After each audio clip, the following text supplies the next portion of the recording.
ಹೊಸದಾಗಿ ಲಂಗವನ್ನು ತೊಗೊಂಡಿರ್ತೀವಿ ಒಳಗಡೆ ಸ್ಯಾರಿ ಜೊತೆ ಅಥವಾ ನೈಟಿ ಜೊತೆ ಹಾಕೊಳ್ಳೋದಕ್ಕೆ ಅಂತ, ಅದು ತುಂಬಾ ನಮಗೆ ಕೆಳಗಾಗ್ಬಿಟ್ಟಿರುತ್ತೆ. ಕೆಳಗಾಗಬೇಕಾದ್ರೆ ನಾವು ಎಲ್ಲರೂ ಏನು ಮಾಡ್ತಾರೆ, ಇಲ್ಲೇನಿರುತ್ತೆ ಸೊಂಟದ ಪಟ್ಟಿ ಇದನ್ನು ಹೊಲಿಗೆ ಉಜ್ಜಿಬಿಟ್ಟು ಮತ್ತು ಇದನ್ನು ಸ್ಟಿಚ್ ಮಾಡಿ ಜಾಯಿಂಟ್ ಮಾಡಿ ಸ್ಟಿಚ್ ಮಾಡಿ ಕರೆಕ್ಟಾಗಿ ಸೈಜಿಗೆ ಮಾಡ್ಕೋತಾರೆ ಕಟ್ ಮಾಡಿಬಿಟ್ಟು. ಆದರೆ ಇಲ್ಲಿ ಜಿಗ್ ಮಾಡ್ಯಾರ.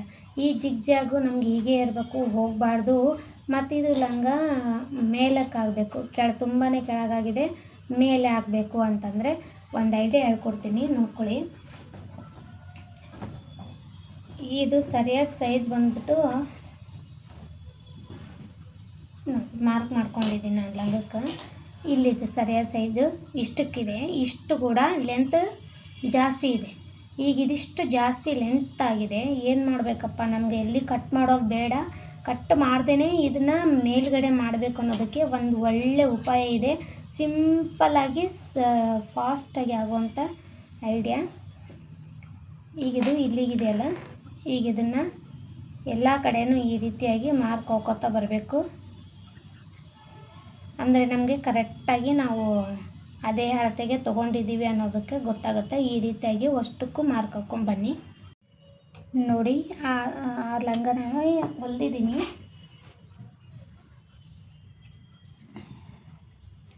ನೋಡಿ, ಇದನ್ನು ನಾನು ಸ್ಟಿಚ್ ಮಾಡಿದ್ದೀನಿ. ನೋಡಿ, ಸ್ವಲ್ಪನಾದರೂ ಕಾಣಿಸೋದಿಲ್ಲ. ಯಾವುದೇ ರೀತಿಯಾಗಿ ಕಟ್ ಮಾಡೋದು ಬೇಡ, ಏನು ಬೇಡ. ಲೆಂತ್ ಜಾಸ್ತಿ ಆಗಿದ್ದರೆ ಅದನ್ನು ಶಾರ್ಟಾಗಿ ಮಾಡಬೇಕಾದ್ರೆ ಈ ರೀತಿಯಾಗಿ ಮಾಡಿ, ತುಂಬಾ ಚೆನ್ನಾಗಿ ಅನಿಸುತ್ತೆ. Easy method. ಕಟ್ ಮಾಡೋದು ಬೇಡ, ಏನು ಬೇಡ, ಯಾವುದೇ ಹೊಲಿಗೆ ಉಚ್ಚೋದು ಬೇಡ, ಕಟ್ ಮಾಡೋದು ಬೇಡ, ಪಟ್ಟಿ ಹಚ್ಚೋದು ಬೇಡ, ಏನು ಬೇಡ. ಈ ರೀತಿಯಾಗಿ ಚೆನ್ನಾಗಿ ಶಾರ್ಟ್ ಆಗುತ್ತೆ ಲೆಂತ್ ಇದ್ದಿದ್ದು. ಇಲ್ಲಿ ನೋಡಿ, ಇದನ್ನು ಹೇಗೆ ಮಾಡ್ಬೇಕಂತ ನಾನು ಇದರಲ್ಲಿ ತೋರಿಸ್ಕೊಡ್ತಾ ಇದ್ದೀನಿ. ಫಸ್ಟಿಗೆ ನಮ್ಮದು ಲೆಂತ್ ಎಷ್ಟಿದೆ ಅಂತ ಅಷ್ಟು ಮಾರ್ಕ್ ಹಾಕೋಬೇಕು. ಮಾರ್ಕ್ ಹಾಕೊಂಡ ನಂತರ ಇಲ್ಲಿ ಜಾಯಿಂಟ್ ಏನು ಬಂದಿದೆ ಅಲ್ಲಿಂದ ತೊಗೋಬೇಕು. ಇದು ನಾನು ಸೀದಾ ಹಾಕ್ಕೊಂಡಿದ್ದೀನಿ, ಲಂಗ ಸೀದಾನೇ ಇರಲಿ. ಬಟ್ಟೆ ಸೀದಾ ಇಟ್ಟು ಕೆಳಗಿನ ಬಟ್ಟೆಯನ್ನು ತೆಗೆದುಬಿಟ್ಟು ಇಲ್ಲಿಂದ ಇಲ್ಲೇನು ಹೊಲಿಗೆ ಹಾಕ್ಯಾರ ಇಲ್ಲಿಂದ ಈ ಮಾರ್ಕ್ ಮಾಡ್ಕೊಂಡಿರಲ್ಲ, ಈ ಮಾರ್ಕು ಈ ಬೆರಳು ಹಿಡಿದು ಇಲ್ಲಿಗೆ ಐತೆ ಮಾರ್ಕು. ಈ ಮಾರ್ಕ್ ಎಲ್ಲಿಗಿದ್ರೆ ಇದು ಉಲ್ಟಾ ಹೊಳ್ಳಿ ಈ ರೀತಿ, ಇದು ಮಾರ್ಕಲ್ಲ, ಈ ಮಾರ್ಕಿಗೆ ಇದು ಕೂತ್ಕೋಬೇಕು. ಆ ರೀತಿ ಈಗ ಇದನ್ನು ಇಟ್ಕೋಬೇಕು. ಇಟ್ಕೊಂಡು ಫಸ್ಟು ಇಲ್ಲಿ ಸ್ಟಿಚ್ ಹಾಕೋಬೇಕು. ಈ ಕಡೆ ಸ್ಟಿಚ್ ಹಾಕ್ಕೊಂಡು ಆ ನಂತರ ಈ ಕಡೆ ತುದಿಗೆ ಸ್ಟಿಚ್ ಹಾಕೋಬೇಕು. ಫಸ್ಟಿಗೆ ಇದನ್ನು ಸ್ಟಿಚ್ ಹಾಕೊಂಡ್ಬಿಡ್ಬೇಕು. ನಮ್ಮದು ಮಾರ್ಕ್ ಹಾಕಿದ್ದು ಇಲ್ಲಿಗೈತಿ. ಇಲ್ಲಿ ನೋಡಿ, ಈಗ ತೋರಿಸ್ತೀನಿ, ನಿಮಿಷ. ಇಲ್ಲಿದೆ ಅಲ್ಲ, ಇದನ್ನ ಹಿಂಗೆ ಫೋಲ್ಡ್ ಮಾಡ್ಕೊಂಡಿದ್ದೀನಿ. ಇದು ಮೇಲೆ ಬರೋ ಹಾಗೆ ಫೋಲ್ಡ್ ಮಾಡ್ಕೊಂಡಿದ್ದೀನಿ. ಇಷ್ಟಿತ್ತು. ಇದನ್ನು ಈ ರೀತಿ ಹಾಕಿಬಿಟ್ಟು ಈ ಥರ ಹಾಕ್ಕೊಡ್ರಿ. ಹಾಕ್ಕೊಂಡು ಎಲ್ಲಿಗಿದೆ ಮಾರ್ಕ್ ಹಾಕಿರಿ ಅಲ್ಲಿಗೆ ಈ ರೀತಿಯಾಗಿ ಹಾಕ್ಕೊಡ್ರಿ. ಈಗ ನಿಮ್ಗೆ ಅರ್ಥ ಆಗ್ತಿರ್ಬೋದು. ಈ ರೀತಿ ಹಾಕ್ಕೊಂಡು ಇದನ್ನು ಮತ್ತೆ ಈ ರೀತಿಯಾಗಿ ಇಟ್ಕೊಳ್ಳಿ. ಈ ರೀತಿಯಾಗಿ ಇಟ್ಕೊಂಡು ಇಲ್ಲಿ ಒಂದು ಸ್ಟಿಚ್ಚನ್ನು ಹಾಕೋತಾ ಬನ್ನಿ.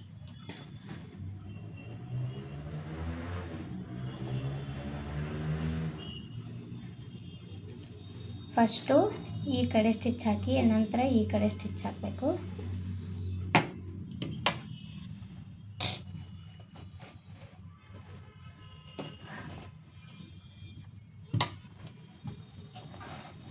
ಮಾರ್ಕ್ ಹಾಕೊಂಡ್ಬಿಟ್ರೆ ಕರೆಕ್ಟು ಅದೇ ಗೆರೆಗೆ ನಾವು ಲೈನ್ ಇರುತ್ತೆ ಅಲ್ಲೇ ಮಡ್ಚ್ಕೊತಾ ಹೋಗ್ತೀವಿ. ಹಿಂಗಾಗಿ ಯಾವುದೇ ರೀತಿ ಸೊಟ್ಟ ಬರೋದಿಲ್ಲ, ಸೀದಾನೇ ಬರ್ತೈತಿ.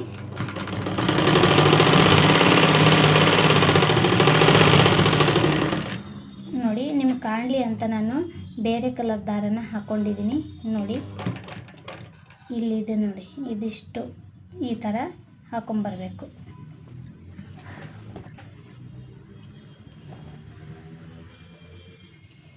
ಲೈನ್ ಹಾಕೋದನ್ನು ಮಾತ್ರ ಮರಿಬೇಡಿ. ಲೈನ್ ಹಾಕ್ಕೊಂಡಾಗ ಇಲ್ಲಿ ಹೊಲಿಯೋದಕ್ಕೆ ಕರೆಕ್ಟಾಗಿ ಬರುತ್ತೆ, ಯಾವುದೇ ರೀತಿ ಸೊಟ್ಟ ಹೋಗೋದಿಲ್ಲ. ಲೈನ್ ಇಲ್ಲ ಅಂದರೆ ಸೊಟ್ಟ ಬರ್ತೈತಿ.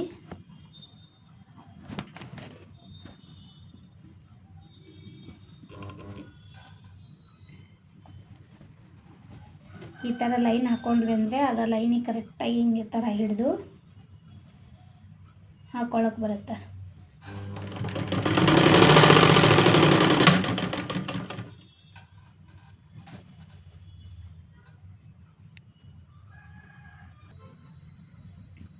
ನೋಡಿ ಈ ಕಡೆ ಸೈಡು ಸ್ಟಿಚ್ ಮಾಡ್ಕೊಂಡು ಬಂದಾಯಿತು. ಈಗ ಈ ಕಡೆ ಇಲ್ಲಿ ಏನಿರುತ್ತಲ್ಲ ಗ್ಯಾಪು ಮಡಚ್ಕೊಂಡಿರ್ತೀವಲ್ಲ ಈ ಬಟ್ಟೆಗೂ ಮತ್ತು ಮೇಲಿನ ಬಟ್ಟೆಗೂ ಸೇರಿಸಿ ಮತ್ತೆ ಒಂದು ಸ್ಟಿಚ್ ಹಾಕ್ಕೊಂಬರ್ಬೇಕು. ನೋಡಿ ಇಲ್ಲಿ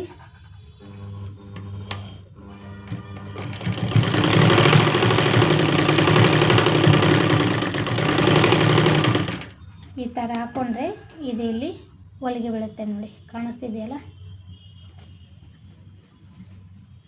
ಇಷ್ಟು ನೀಟಾಗಿ ಇದನ್ನು ಹೊಲಿಗೆ ಹಾಕ್ಕೊಂಬರ್ಬೇಕು. ಹಾಕ್ಕೊಂಬರೋಣ.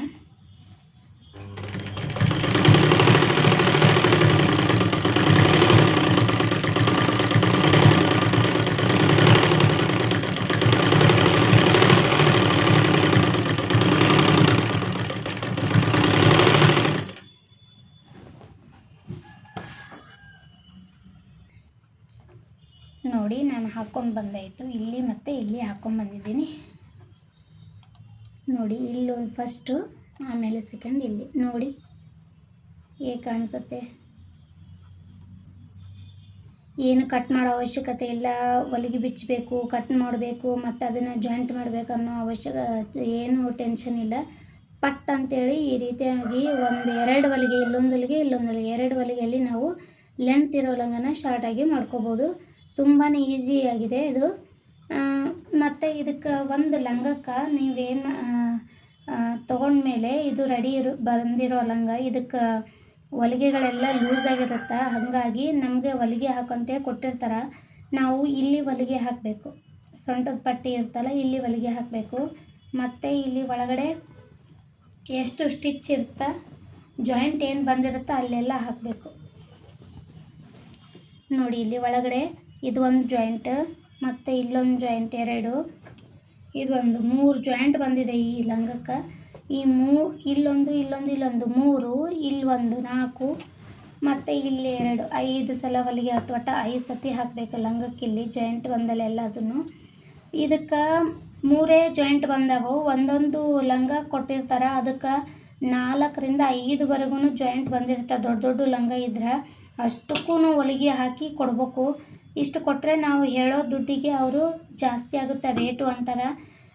ಹೆಂಗೆ ಹೇಳಬೇಕು ಅವರಿಗೆ, ಹೆಂಗೆ ಕೊಡಬೇಕು ಗೊತ್ತಾಗಂಗಿಲ್ಲ. ಅದನ್ನು ಕಡಿಮೆ ಕೊಡೋಕ್ಕಿಂತ ಲಂಗ ನಾವು ಹೊಲಿಯೋಂಗಿಲ್ಲ ಅಂತ ಹೇಳೋದೇ ಬೆಟರ್. ಇನ್ನು ಈಗ ಇಷ್ಟು ಲಂಗಕ್ಕೆ ಎಷ್ಟು ಬೆಲೆನ ತೊಗೋಬೇಕು ಅನ್ನೋದನ್ನು ಕಮೆಂಟ್ ಒಳಗೆ ತಿಳಿಸಿ. ಹಾಗೆ ನೀವು ಕೂಡ ಕಟ್ ಮಾಡಿ ಹೊಲಿತಾ ಇದ್ದರೆ ಕಟ್ ಮಾಡಿ ಹೊಲಿಬೇಡಿ ದಯವಿಟ್ಟು. ಈ ರೀತಿ ಮಾಡಿ. ಈ ರೀತಿ ಮಾಡಿದರೆ ಇನ್ನೊಂದು ಏನಪ್ಪ ಅಂತಂದ್ರೆ, ಸಪೋಸ್ ಇದು ನೀರಾಗ ಹಾಕಿದ ಮೇಲೆ ಆಯಿತು ಲಂಗ ಅಂತಂದರೆ ಈ ಹೊಲಿಗೆನ ಬಿಚ್ಕೋಬೋದು. ಆವಾಗ ನಮ್ಗೆ ಯಾವುದೇ ರೀತಿಯಾಗಿ ಏನು ಕಟ್ ಮಾಡಿದರೆ ಬಿಚ್ಚೋದು ಏನು ಬಟ್ಟೆನೇ ಇರೋದಿಲ್ಲ. ಹಾಗೆ ಮೇಲ್ಗಡೆ ಆತಪ್ಪ ಅಂದರೆ ಹಾಗೆ ಉಟ್ಕೋಬೇಕಾಗತ್ತೆ. ಸಪೋಸ್ ಇದು ಕಟ್ ಮಾಡದೆ ನಾನು ಹೊಲಿಗೆ ಹಾಕಿರೋದ್ರಿಂದ ಒಂದು ವೇಳೆ ಲಂಗ ಏನಾದರೂ ಮೇಲೆ ಆಯಿತು, ನೀರಾಗ ಹಾಕಿ ಬರ್ತಾ ಮೇಲಾಯಿತು ಅಂದರೆ ಈ ಹೊಲಿಗೆನ ಬಿಚ್ಕೊಂಡ್ಬಿಟ್ರೆ ನಮಗೆ ಲಂಗ ಉದ್ದ ಜಾಸ್ತಿ ಸಿಗುತ್ತೆ. ಅದು ಒಂದು ಚೆನ್ನಾಗೈತಿ ಇದು ಈ ಥರ ಹಾಕೋದ್ರಿಂದ. ನೋಡಿ ನೀವು ಕೂಡ ಟ್ರೈ ಮಾಡಿ, ಇದೇ ರೀತಿಯಾಗಿ ಹಾಕ್ಕೊಂಡು ನೋಡಿ. ತುಂಬ ಚೆನ್ನಾಗಿ ಅನಿಸುತ್ತೆ. ನಾವು ಹೊಲಿಗೆ ಹಾಕಿವೆ ಇಲ್ಲ ಅನ್ನೋಷ್ಟು ಬೇಗನೆ ಮುಗಿದೋಗುತ್ತೆ. ಹಾಗೆ ನೋಡೋಕ್ಕೂ ಏನು ಅನಿಸೋದಿಲ್ಲ. ಇಲ್ಲಿ ಕಟ್ ಮಾಡಿ ಹೊಲಿಯೋಕ್ಕಿಂತ ಇದನ್ನು ಹಾಕೋದು ಬೆಟರು, ಈಸಿ ಅಂತ ನಾನು ಅಂದ್ಕೊಂಡಿದ್ದೀನಿ. ನಿಮಗೆ ಹೇಗೆ ಅನ್ನಿಸ್ತು ಅನ್ನೋದನ್ನು ಕಮೆಂಟ್ ಒಳಗೆ ತಿಳಿಸಿ. ಹಾಗೆ ಇದೇ ರೀತಿ ವಿಡಿಯೋನ ನೋಡ್ತಾ ಇರಿ. ಇದೇ ರೀತಿ ಟಿಪ್ಸ್ ನಾನು ಕೊಡ್ತಾ ಇರ್ತೀನಿ. ಮತ್ತು ನಾನು ಮುಂದಿನ ವಿಡಿಯೋದಲ್ಲಿ ಸಿಗ್ತೀನಿ. ಎಲ್ರಿಗೂ ಕೂಡ ನಮಸ್ಕಾರಗಳು.